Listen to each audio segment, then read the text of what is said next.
Bab 1571. Corin melihat kerumunan orang berkumpul di trotoar. Melalui celah di antara orang-orang, dia melihat Sunny bergulat dengan pria lain di tanah. Sante, yang sedang memijat pangkal hidungnya, berdiri di samping. Corin langsung mengerem mendadak. Apa yang terjadi? Mata Jason berbinar-binar karena gembira saat ia mengikuti Corin keluar dari mobil. Corin menerobos kerumunan. Dia menatap Sunny, yang berada di atas seorang pria dan memukulinya, dengan cemberut. Hentikan sekarang juga, perintahnya. Begitu dia berbicara, setiap pasang mata menoleh untuk melihatnya. Sunny langsung berhenti memukul pria itu. Kemudian pria itu menatapnya dengan malu-malu. Corin, Sante juga terkejut. Dia berjalan menghampiri Corin dan bertanya dengan cemas, "Bos, apa yang Anda lakukan di sini?" Dia melirik Jason, yang berdiri di samping Corin, dan mengangguk sedikit padanya. "Aku sedang lewat. Ada apa? Apa yang sebenarnya terjadi pada Sunny kali ini?" tanya Corin. Sante membetulkan kacamatanya yang berbingkai emas. "Pria lain itu mencoba menggoda saya. Dia meminta ponsel saya. Nomornya, tapi aku menolak memberikannya padanya. Dia terus-menerus menggangguku, jadi ketika Tuan Sunny melihatnya, dia datang untuk membantuku."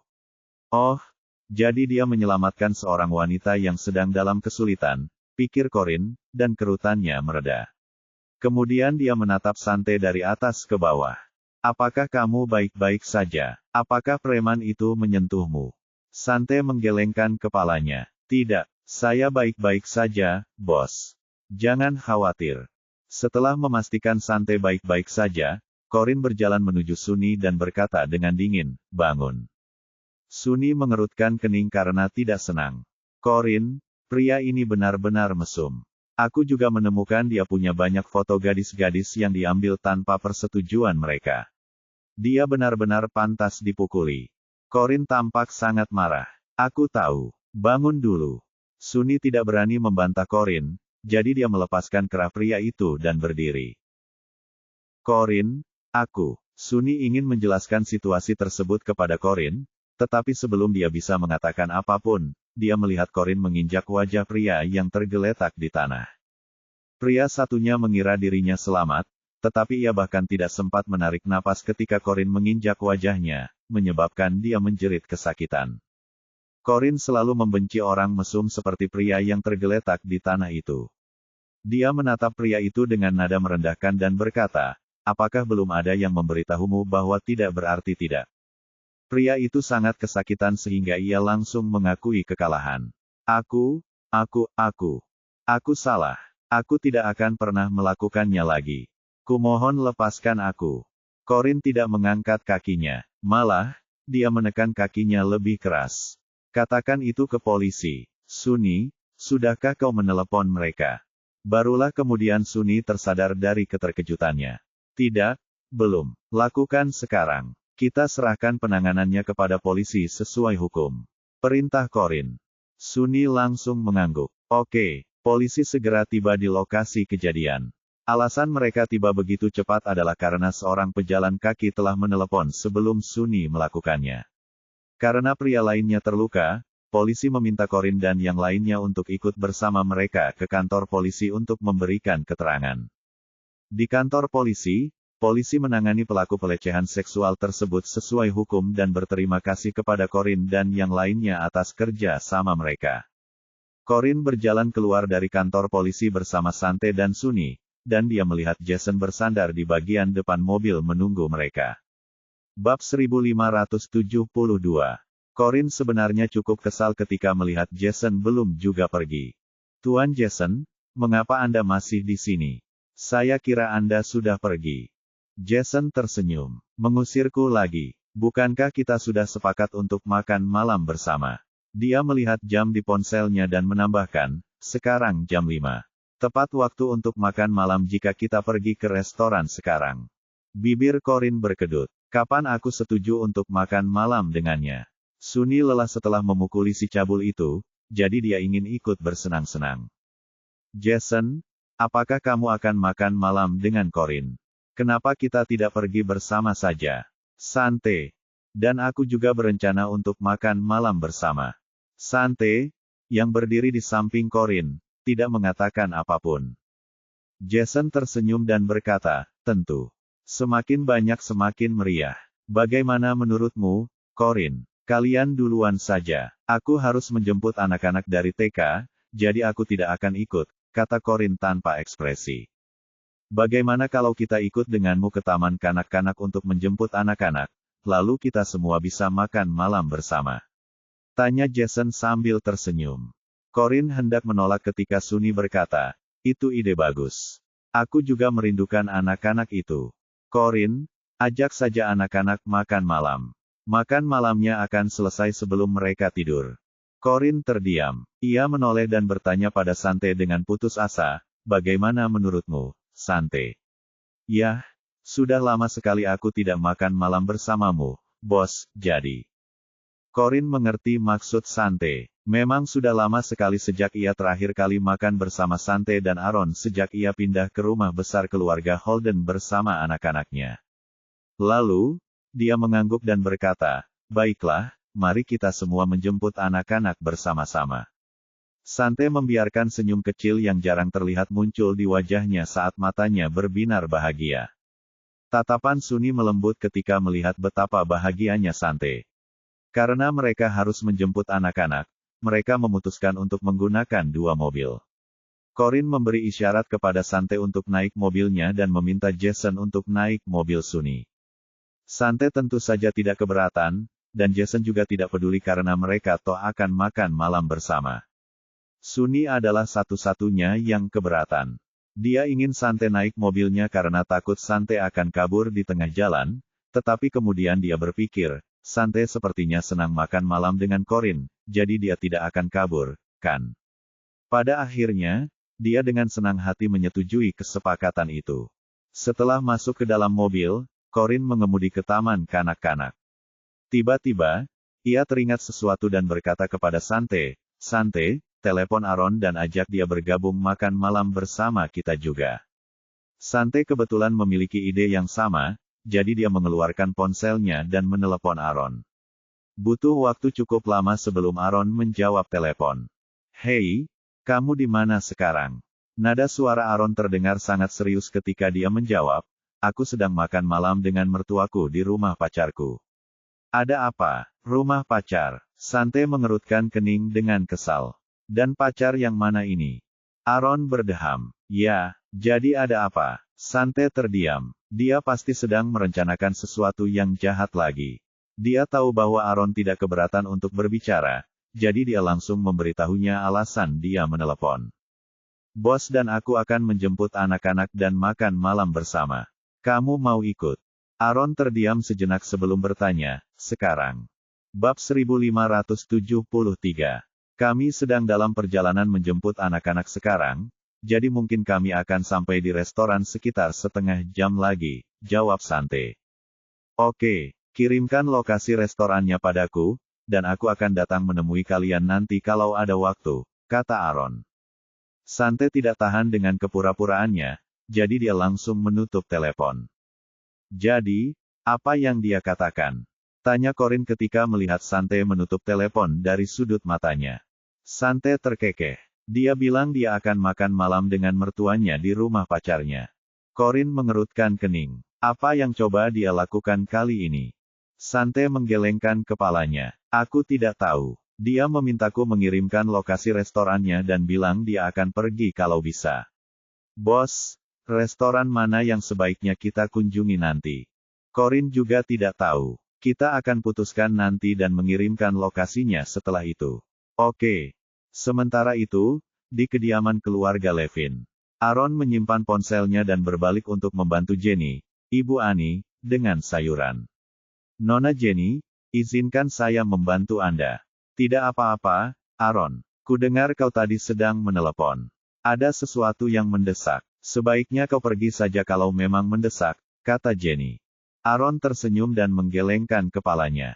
Ini bukan sesuatu yang mendesak. Temanku hanya mengajakku makan malam. Tapi aku tetap lebih suka makan masakanmu karena makanan di luar terkadang terlalu berminyak. Jenny tertawa riang. Kalau begitu, tetaplah di sini. dan aku akan memasak banyak makanan untukmu. Aaron menyingsingkan lengan bajunya dan mengulurkan tangannya. Aku tak sabar, Nona Jenny. Sini, biar aku cuci sayuran itu untukmu. Jenny segera menghentikannya. Tidak, tidak, cukup sudah aku dan suamiku di sini untuk memasak. Kamu bisa pergi ke ruang tamu untuk menonton TV sambil menunggu makan malam siap. Edward Levin, yang sedang memotong sayuran, mengangguk. Pergi nonton TV saja, Aaron. Aku dan istriku bisa mengurus semuanya di sini. Bagaimana mungkin Aaron melewatkan kesempatan untuk mengambil hati orang tua Annie? Aku benar-benar tidak bisa duduk diam karena tahu kalian berdua sedang memasak di sini sementara aku duduk nyaman di sana. Jenny semakin menyukai Aaron. Agar Aaron bisa keluar dengan tenang, Jenny memberinya 2 siung bawang putih dan berkata, ini, kupas siung bawang putih ini untukku, tapi lakukan di ruang tamu. Aku tidak ingin bajumu terkena asap dari masakan. Baik, kata Aaron sambil tersenyum. Dia berjalan ke ruang tamu dengan 2 siung bawang putih di tangan, duduk di sofa, dan mulai mengupas bawang putih. Tiba-tiba, pintu menuju lobi terbuka. Begitu membuka pintu dengan kuncinya, Annie terkejut melihat Aaron duduk di sofa di rumahnya sambil mengupas bawang putih. Dia menggosok matanya untuk memastikan dia tidak sedang berhalusinasi. Kemudian dia berjalan ke ruang tamu dan berkata dengan tiba-tiba, apa? Apa yang kau lakukan di rumahku? Aaron mengangkat sebutir bawang putih yang baru saja dikupasnya. Tidak lihat kan? Aku sedang mengupas bawang putih. Annie terus menatapnya dengan bingung. Ya, aku lihat. Tapi yang ingin kutanyakan adalah mengapa kamu mengupas bawang putih di rumahku? Orang tuamu memintaku untuk tinggal makan malam, dan aku akan merasa tidak enak jika tidak membantu, jawab Aaron sambil tersenyum. Annie menatapnya dengan cemberut. Kemudian dia menatap dapur dan berjalan masuk. Ayah, ibu, apa yang dilakukan pria itu di sini? Sudah berapa lama dia di sini? Tanyanya. Baik Jenny maupun Edward mengangkat kepala mereka untuk melihatnya. Jenny menggelengkan kepalanya dan menegur Annie, Annie, bagaimana bisa kau menyebut Aaron satu sebagai pria itu? Itu sama sekali tidak sopan. Annie menjadi semakin kesal ketika, alih-alih mendapat jawaban, ia malah mendapat ceramah. Bu, kenapa ibu memintanya untuk tinggal makan malam? Ibu kan tidak terlalu mengenalnya. Bab 1574. Jenny mengerutkan kening. Annie, kami mungkin tidak terlalu mengenal Aaron, tapi bukankah dia pacarmu? Annie memutar matanya. Dia sangat marah sampai rasanya ingin pingsan saat itu juga. Kapan aku bilang dia pacarku? Bisakah kalian berdua berhenti mengambil kesimpulan seperti itu? Mendengar itu, Edward meletakkan pisau dapur yang dipegangnya. Annie, apa kau bilang Aaron bukan pacarmu? Lalu kenapa dia selalu membantu keluarga kita dalam bisnis? Terkejut, Annie tidak tahu harus menjawab ayahnya. Jadi dia benar-benar membantu bisnis keluarga. Pikirnya. Terakhir kali Aaron terus-menerus mendesaknya untuk mengundangnya ke rumah. Dia mencoba menyingkirkannya tetapi tidak berhasil, jadi akhirnya dia membawanya pulang. Aaron adalah tipe pria yang bisa berteman dimanapun dia berada. Begitu tiba di rumah Annie, dia langsung membuat orang tuanya terbuka kepadanya. Dia juga memanfaatkan kesempatan itu untuk mengobrol tentang urusan bisnis. Pada saat yang sama, dia memastikan untuk memperhatikan Annie, melakukan hal-hal kecil seperti memberinya tisu, membantunya menyeka mulutnya, dan tindakan lain yang dapat dengan mudah membuat orang lain mengira dia adalah pacarnya.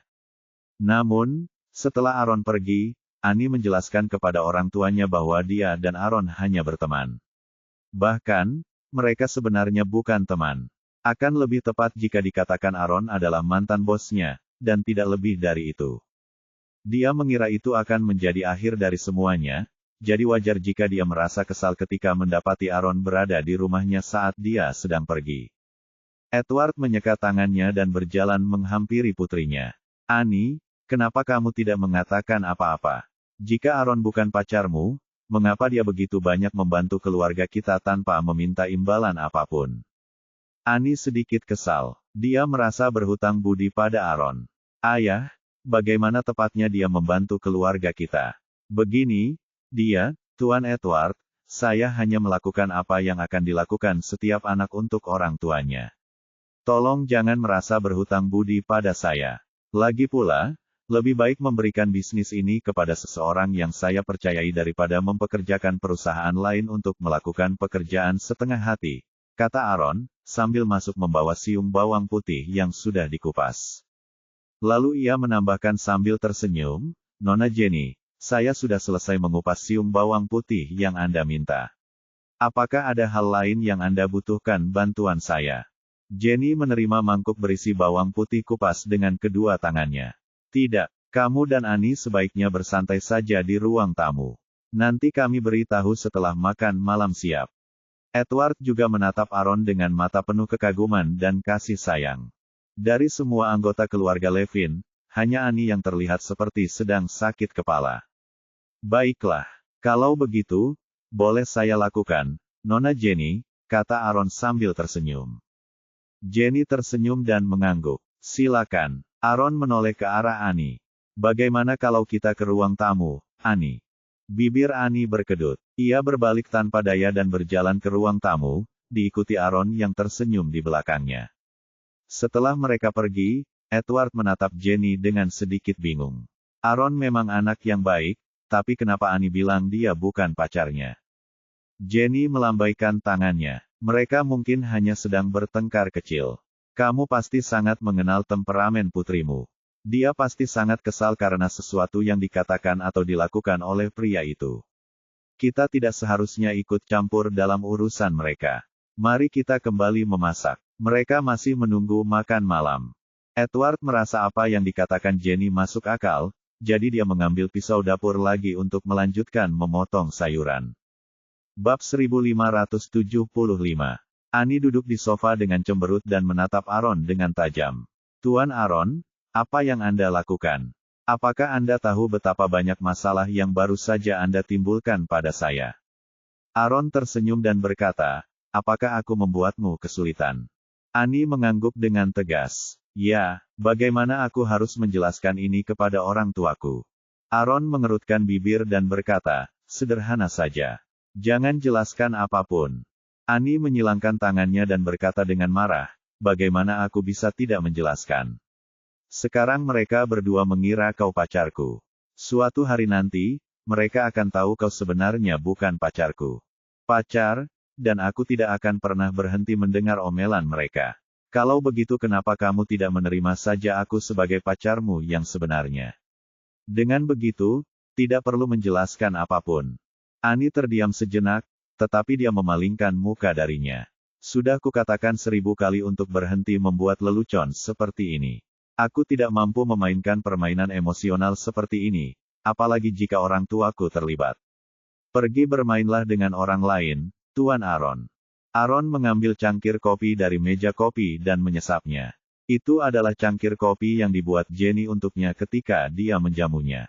Setelah hening sejenak, Aaron berkata, aku tidak bisa memainkan permainan emosional seperti ini ketika orang tua gadis itu juga terlibat. Fakta bahwa aku datang ke rumahmu berarti aku tidak sedang bermain-main denganmu, Annie.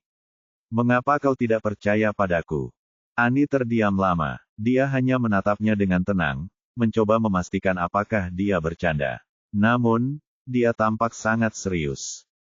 Aaron, aku benar-benar tidak sanggup lagi jatuh cinta padamu. Lagi pula, kau tahu kan kalau suatu saat nanti kau harus menikah denganku kalau mau berkencan denganku. Annie memperingatkan. Aaron tersenyum dan berkata, iya, aku tidak keberatan menikahimu. Annie mengerutkan kening. Dia tidak tahu betapa acuh tak acuhnya pria itu terhadap pernikahan. Pernikahan yang kuinginkan adalah pernikahan yang tidak akan pernah berakhir dengan perceraian. Dan tidak seperti kamu, aku bukan tipe orang yang akan menyerah begitu saja saat keadaan menjadi sulit. Annie menekankan. Aaron tiba-tiba merasakan tekanan. Dia menghela napas dan berkata, apa yang harus kulakukan agar kau percaya aku benar-benar ingin menikahimu? Aku juga tidak tahu. Lagi pula, kurasa kau tidak cocok untuk kehidupan pernikahan. Dan juga, aku sudah mengerti bahwa aku tidak istimewa. Aku tidak bisa mengubah siapapun, dan aku juga bukan orang istimewa bagi siapapun. Kau adalah orang istimewa bagiku, Annie. Sebelumnya, aku tidak pernah berpikir untuk menikah atau menghabiskan hidupku dengan satu wanita. Kau telah mengubahku. Jadi mengapa kau tidak mengambil langkah berani bersamaku? Ani menatapnya dengan kaget. Semua hubungan saya sebelumnya berakhir dengan kegagalan. Jadi, tidak, aku tidak akan mengambil risiko bersamamu. Aku tidak ingin merasakan kegagalan lagi. Maaf, Tuan Aaron, tapi sebaiknya kau cari orang lain. Aku yakin ada banyak wanita lain di luar sana yang bersedia mengambil risiko bersamamu. Aaron meletakkan cangkir kopi dengan keras. Aku serius. Aku benar-benar ingin menikahimu, dan aku berniat untuk tetap menikah denganmu. Tapi aku tidak bisa menjanjikan itu karena tidak ada yang bisa memastikan apa yang akan terjadi di masa depan. Aku tidak ingin suatu hari nanti kau menunjukku dan menyebutku pembohong. Ani, aku sangat berharap kau setidaknya mempertimbangkannya. Aku berjanji akan menganggap hubungan ini serius, dan kemudian kita akan menikah, oke? Aku benar-benar serius kali ini. Bab 1576. Ani menatap Aaron dengan tenang. Tapi kau bahkan tidak mau berjanji. Jadi mengapa aku harus percaya padamu ketika kau bilang kau serius denganku sekarang? Aaron menatap matanya lurus-lurus. Ini bukan hari pertama kau bertemu denganku, jadi kau harus tahu bahwa aku akan mengatakan apa saja kepada seorang wanita jika itu berarti dia akan tidur denganku. Aku bisa dengan mudah mengucapkan janji seolah-olah itu bukan apa-apa, dan karena itu, aku tidak mau membodohimu dengan janji-janji murahan sekarang. Jadi aku akan menggunakan tindakanku untuk menunjukkan bahwa aku serius denganmu. Ani mengerjap kosong. Ia hampir terbujuk olehnya. Apakah kau benar-benar akan menikahiku? Selama kau berani, tentu saja aku bersedia. Apakah kau berani? Aaron bertanya sambil tersenyum. Ani diam-diam mengepalkan tinjunya. Tentu saja aku berani. Aaron bangkit dari kursi berlengan dan pindah duduk di sebelahnya. Lalu, kapan kita akan menikah? Pendekatannya yang tiba-tiba membuat Ani gugup, tetapi dia tidak mau mundur lagi. Dia mengerutkan kening dan berkata, besok pagi. Kau masih punya 1 malam untuk memikirkannya. Aaron melihat arlojinya dan berkata, jika balai kota masih buka pada jam segini, aku pasti sudah memberitahumu bahwa aku tidak perlu waktu malam ini untuk memikirkannya sama sekali. Ani memalingkan wajahnya darinya dan berkata, aku tidak akan percaya apapun yang kau katakan sampai kita mendapatkan akta nikah besok. Sebenarnya, Ani masih tidak berpikir bahwa Aaron akan benar-benar melakukannya. Dia telah melihat sisi terburuk Aaron, dan dia juga tahu betapa Aaron menghargai kebebasannya. Lagi pula, mengapa seorang pria yang mengutamakan kebebasannya di atas segalanya bersedia mengikat dirinya selamanya hanya pada satu wanita? Dia mungkin hanya menggertak, pikir Ani. Aaron tidak berkomentar lebih lanjut tentang topik itu. Sebaliknya, dia tersenyum dan berkata, ngomong-ngomong, Sante baru saja meneleponku, menanyakan apakah kita mau bergabung dengannya, Corin, dan anak-anak untuk makan malam nanti. Ani tersadar dari lamunannya. Kau sudah memberitahunya lewat telepon bahwa kau bersamaku. Aaron berpikir sejenak sebelum tersenyum dan berkata, bisa dibilang begitu. Ani mengerutkan kening. Yah, sekalian saja aku cari karena aku juga akan mencari Corin. Di mana mereka? Aaron mengangguk. Oke, kita akan bertemu dengan mereka setelah makan malam di sini. Ani tampak bingung. Tapi kukira kita akan makan malam bersama mereka. Jadi kenapa kamu masih ingin makan di rumahku? Bukankah kita bisa makan di sana saja? Aaron menggelengkan kepalanya. Akan tidak sopan jika aku pergi setelah mertuaku bersusah payah memasak untukku. Lagi pula, aku tidak ingin mereka kecewa. Ani terdiam. Benarkah dia memanggil ibu dan ayah sebagai mertuanya? Setelah Corin menjemput anak-anak, dia membawa mereka ke restoran makan malam pribadi. Corin, Sante, dan Sunny masuk ke restoran masing-masing menggendong seorang anak. Jason mengikuti mereka dengan tangan kosong. Dia juga ingin menggendong seorang anak, tetapi anak itu terlalu kecil untuk dia gendong. Corin adalah orang pertama yang duduk dan memesan. Ia tampak tidak sabar dengan makanannya dan ingin segera menghabiskannya. Ia tahu apa yang disukai Sante, jadi ia memesankannya untuknya. Sedangkan Sunny, dia akan makan apapun yang disukai Sante. Dia tidak berhak pilih-pilih makanan di sana. Setelah memesan, Corin menyerahkan menu kepada Jason. Pesan apa saja yang kamu mau. Aku yang traktir. Jason mengambil menu dan berkata sambil tersenyum, benarkah? Kalau begitu, saya mau. Dia menambahkan beberapa hidangan, mengembalikan menu kepada pelayan, dan melambaikan tangan agar pelayan itu pergi. Bab 1577.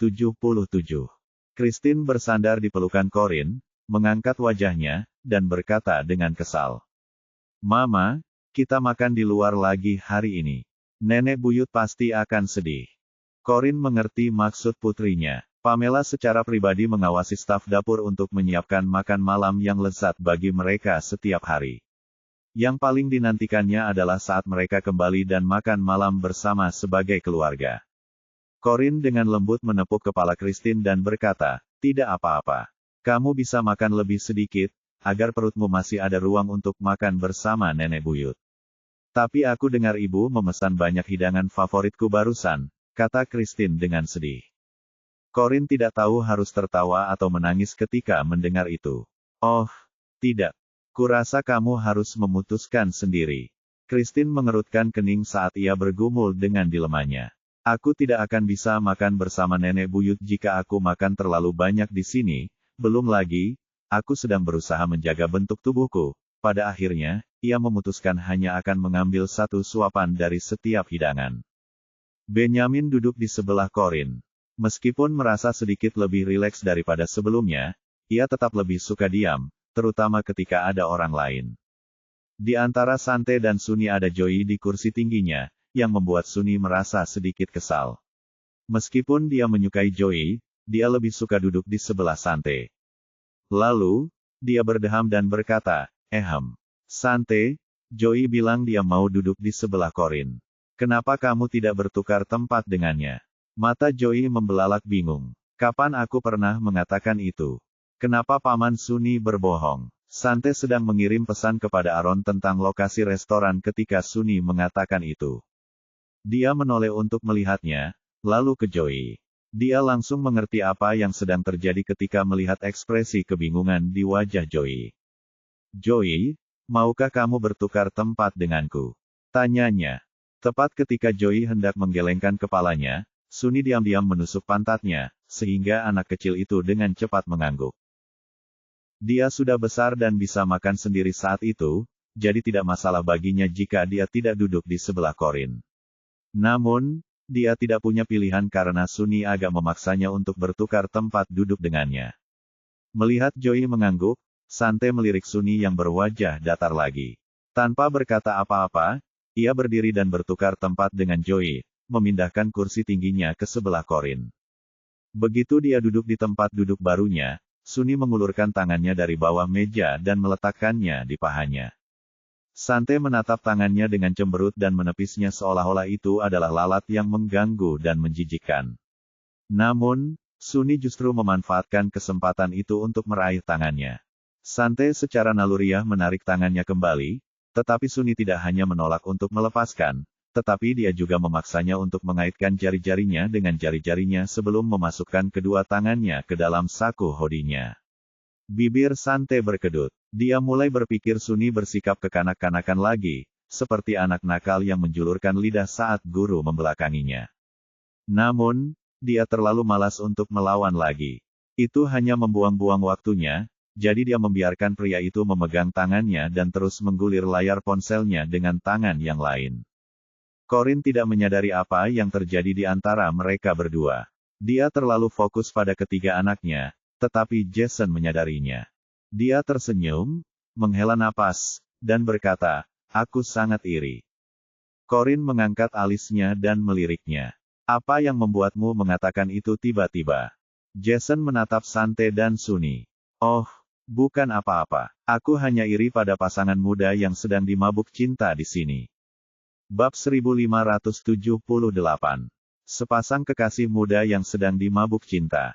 Pikir Corin. Dia melirik Sante dan Sunny, dan dia melihat Sunny memegang tangan Sante di saku hodinya seolah-olah itu adalah hal yang paling alami di dunia. Dilihat dari senyum di bibirnya, jelas sekali Sunny senang mendengar Jason menyebut mereka pasangan muda yang saling mencintai. Namun, Sante tidak begitu senang, tetapi dia tidak repot-repot menjelaskan apapun. Corinne memutuskan untuk mengabaikan mereka. Namun, ia tak bisa berhenti memikirkan Jeremy. Jeremy pernah melakukan hal yang sama padanya di masa lalu. Jeremy tak akan menyerah. Sampai tangannya terkunci dalam genggaman tangannya. Begitulah betapa posesifnya dia terkadang. Pada saat itu, pelayan datang, menyajikan beberapa makanan pembuka dingin, dan membiarkan mereka melanjutkan makan. Secara spontan, Corinne mengambil beberapa foto hidangan, lalu mengirimkannya melalui saluran khusus kepada Jeremy, dan bertanya kepadanya, apakah kamu mau makan? Setelah menunggu lama dan tidak mendapat balasan, mata Corinne menjadi gelap. Namun, kemudian dia berkata pada dirinya sendiri bahwa pasti merepotkan baginya untuk membalas pesannya, jadi dia berhenti khawatir dan menyimpan ponselnya. Tindakan Corinne tidak luput dari perhatian Jason. Dia mengangkat alisnya dan bertanya dengan ragu-ragu, kamu sedang mengirim pesan kepada siapa? Corinne menatap Jason, seorang teman. Jason, bolehkah aku menyarankanmu untuk berhenti mengkhawatirkan aku dan makan saja makananmu? Jason menghela napas pasrah dan mulai makan. Dia mengira bisa mengobrol santai dengan Corinne saat makan malam, tetapi harapannya pupus ketika begitu banyak orang bertindak sebagai pihak ketiga di meja makan. Sunny diam-diam memainkan tangan Sante di dalam sakunya, tetapi Sante sama sekali mengabaikannya. Ia bahkan tidak menatapnya, yang membuat Sunny merasa sangat tidak senang. Namun, dia tidak berencana untuk menindas Sante di depan Corinne karena akan ada banyak waktu untuk itu nanti. Corinne, bagaimana kamu bisa bersama Jason hari ini? Apa yang kalian lakukan? Tanya Sunny. Dia memutuskan untuk memulai percakapan dengan Corinne karena Sante bersikap dingin padanya. Jason tersenyum malu-malu dan berkata, "Yah, kami tadi." Corinne khawatir dia akan mengatakan sesuatu yang mungkin disalahpahami, jadi dia buru-buru menjawab, "Kami bertemu untuk membicarakan bisnis, dan juga untuk melihat sebidang tanah di Serenity Bay."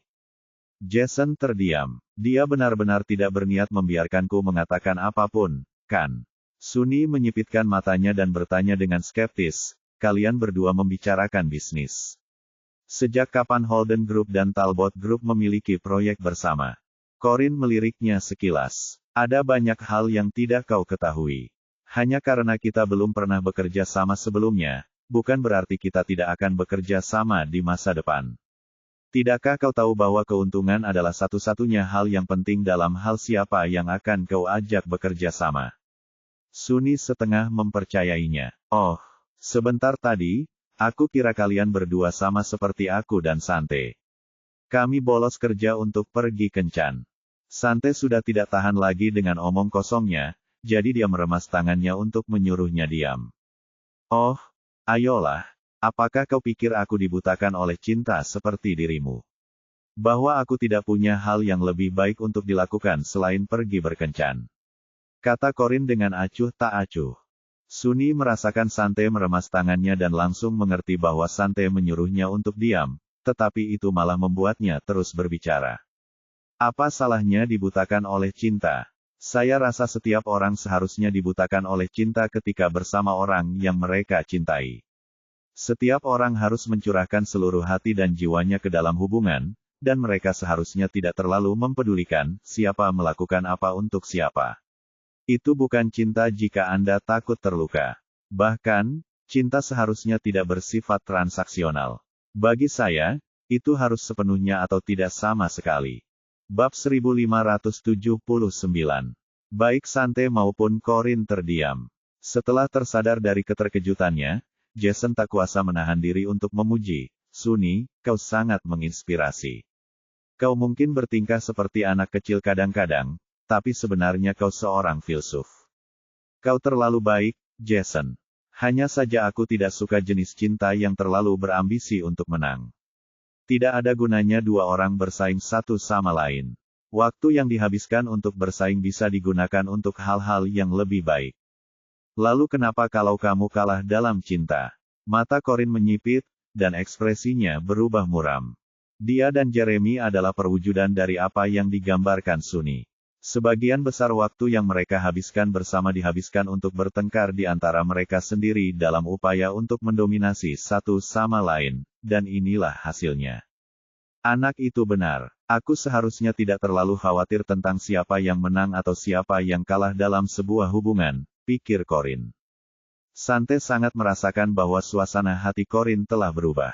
Dia mengerutkan kening dan berdiri, menyeret Sunny bersamanya. Ayo ke kamar mandi bersamaku. Meskipun terpaksa pergi keluar bersamanya, dia melakukannya dengan senang hati. Sante, dasar gadis manja.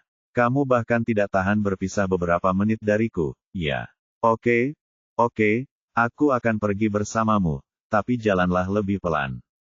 Sante terdiam. Anak nakal ini terlalu banyak bicara untuk kebaikannya sendiri. Pada saat itu, hanya Corin, Jason, dan anak-anak, yang tidak mengerti apa yang dibicarakan orang dewasa, yang tersisa di ruang makan pribadi. Jason sepertinya mengerti kesedihan Corin. Dia mengerutkan bibir dan berkata, Sunny adalah yang termuda di antara kita semua di sini, namun dia lebih tahu tentang hubungan daripada kita. Corin tertawa merendah. Ya, benar kan? Terkadang, bersikap sederhana itu menguntungkan. Filosofinya tentang cinta terdengar begitu murni sehingga aku takjub padanya. Jason menatapnya dalam-dalam. Baiklah, dengan semangat itu, bagaimana menurutmu jika kita mengikuti sarannya? Penjaga Corin langsung berdiri tegak. Apa maksudmu? Jason tersenyum. Yang saya maksud tentu saja adalah kita berpacaran. Corin mengerutkan kening, kesal karena Jason berbicara omong kosong lagi. Namun, sebelum dia bisa menolak, Christine angkat bicara untuknya. Tidak, Tuan Jason. Anda tidak bisa berkencan dengan ibu saya. Jason sedikit terkejut. Oh, kenapa tidak? Aku janji akan bersikap baik padamu dan ibumu. Christine mengerutkan kening dengan serius. Karena kamu bukan tipe ayah yang aku inginkan. Jason penasaran. Jadi, tipe ayah seperti apa yang kamu inginkan? Aku akan menjadi tipe apapun yang kamu inginkan. Jika kamu ingin menjadi ayahku, hal pertama yang harus kamu miliki adalah tampan, bahkan lebih tampan daripada Paman Lukasku. Meskipun kamu sangat cantik, kamu tidak semaskulin Paman Lukasku. Karena itu, kamu tidak memenuhi syarat. Kerutan langka muncul di wajah Jason. Apakah dia menyiratkan bahwa aku sangat feminin? Kenapa? Aku sama maskulinnya dengan pria manapun. Christine, kurasa kau salah paham tentangku. Sebenarnya aku sangat jantan. Hanya saja aku lebih lembut saat bersama ibumu. Christine menggelengkan kepalanya. Tidak, Tuan Jason, saya sarankan Anda menyerah pada ibu saya. Anda sama sekali tidak bisa mengendalikan ibu saya, tidak seperti pria yang bisa menjadi ayah saya. Jason memegang dagunya dan berkata dengan nada membujuk, aku janji akan bekerja keras untuk menjadi lebih jantan agar suatu hari nanti aku bisa menjadi tipe ayah yang kau sukai. Bab 1580. Mustahil, kata Christine dengan tegas. Jason hendak mengatakan sesuatu, tetapi Corin menyela, oke, mari kita semua berhenti bicara dan makan sekarang. Christine segera melakukan apa yang dikatakan ibunya. Dia menatap Jason dengan defensif dan mengangguk. Ya, Bu. Jason menatap Corin dengan mata berbinar, meskipun Corin tidak membalas tatapannya. Dia hanya menundukkan kepalanya untuk memberi makan Christine. Pada saat itu, di toilet pria, Sante menyeret Sunny ke dalam bilik toilet dan mengunci pintunya. Dua pria sedang buang air kecil di urinoir ketika mereka masuk, tetapi mereka dengan cepat menarik celana mereka dan melarikan diri dari kamar mandi seolah-olah mereka melihat hantu. Sante membanting Sunny ke dinding seperti seorang bos. Patut dipuji, Sunny tidak menunjukkan rasa takut. Sebaliknya, dia tersenyum. Sante, kau sangat menginginkanku sampai-sampai kau tak sabar untuk melakukannya. Sante menepuk pipinya dengan jijik, apakah ada hal lain yang bisa kau pikirkan selain itu? Sunny mengangkat dagunya dengan angkuh. Tentu saja ada. Lagi pula, aku orang yang bijaksana. Bibir Sante berkedut. Oh, benarkah? Aku benar-benar tidak bisa membedakannya. Sunny melingkarkan lengannya di pinggangnya dan menariknya lebih dekat. Tentu saja kau tidak bisa tahu. Karena semua kepekaanku hilang begitu saja setiap kali kau berada di dekatku. Yang kupikirkan hanyalah hal-hal yang akan kulakukan padamu di ranjang. Sante tidak suka berada begitu dekat dengannya, jadi dia mendorongnya menjauh, tetapi pria itu tidak bergeming. Lepaskan aku, katanya. Suni mengangkat alisnya dengan provokatif. Tidak, kaulah yang menyeretku ke sini. Kamu harus memberiku sedikit sesuatu sebelum kita pergi. Sante mengerutkan kening dan berkata, aku membawamu ke sini untuk memperingatkanmu agar tidak bicara omong kosong lagi begitu kita kembali ke kamar. Tidakkah kau lihat betapa tidak senangnya Corin saat kau mengoceh omong kosong itu? Aku sama sekali tidak bicara omong kosong. Apa yang kukatakan adalah pikiranku yang sebenarnya. Ketika aku jatuh cinta, aku mencurahkan seluruh hatiku kepada orang lain. Dari semua orang, kau seharusnya tahu itu dengan sangat baik, Sante. Satu sambil berbicara, ia mempererat genggamannya pada Sante. Mata Sante menajam. Aku tidak akan bicara lagi denganmu jika kau terus bersikap seperti ini. Meskipun Suni masih mempertahankan sebagian sifat kekanak-kanakan dan keras kepalanya, dia bukan lagi anak bodoh seperti 3 tahun lalu yang akan takut dengan ancaman seperti itu. Ia malah terkekeh. Ah, jadi kau pikir kita sedang berpacaran sekarang? Kukira kau sama kejamnya seperti 3 tahun lalu, mengira kau hanya mempermainkanku dan bahkan tidak punya sopan santun untuk putus denganku. Sante sedikit terkejut dan terdiam. Apakah aku benar-benar secara tidak sadar berpikir kita berpacaran? Oh, tidak mungkin. Suni tersenyum puas karena berhasil mengetahui apa yang dipikirkan Sante. Dia memeluk Sante erat-erat dan menyandarkan kepalanya di lehernya. Sante, aku pacarmu, kan? Sante menolak untuk menjawabnya. Karena tidak mendapat jawaban, Suni terus menggosokkan wajahnya ke lekukan leher gadis itu, menggigit di sana-sini. Katakan bahwa aku pacarmu. Jantung Sante berdetak sangat cepat. Dia menyadari bahwa dirinya sebenarnya terangsang, bukan dalam arti fisik tetapi dalam arti emosional. Hentikan, Tuan Sun.